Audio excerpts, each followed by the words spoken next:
Баршаңызға қайырлы күн. Сіздермен бірге Алмагүл. Бүгін үй жағдайында кез келген үйден табылатын заттармен әдемі, дәмді, жұмсақ болып шығатын печенье жасайтын боламыз. Сондықтан видео басталмас бұрын каналға қолдау білдіріп, лайк басып, тіркелуді ұмытпаңыздар.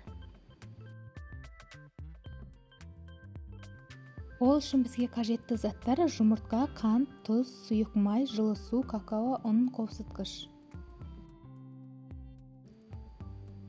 Ең алдымен жұмыртқаға қант, тұз салып 2 минут араластырамыз.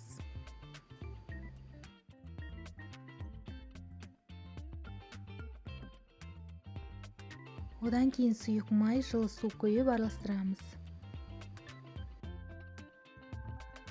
Үстіне електен өткізіп какао, ұн және қоқсытқышты қосамыз.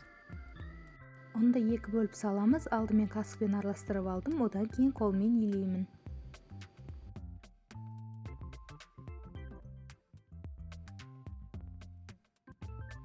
Бізде осындай қамыр шығады. Енді қолымызды сұйық маймен майлап, шай қасықпен біртіндеп алып, домалақта формасын жасаймыз.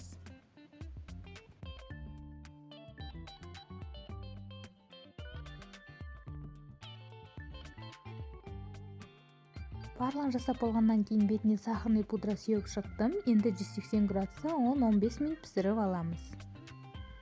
Мінекей, печеньеміз дайын, өте дәмді болып шығады. Ең бастысы көп затты қажет етпейді, сондықтан сіздер де міндетті түрде жасап көріңіздер. Және де дәл осы рецепт бойынша тек какао қоспай жасап көруге кеңес беремін. Олайда өте әдемі, дәмді болып шығады.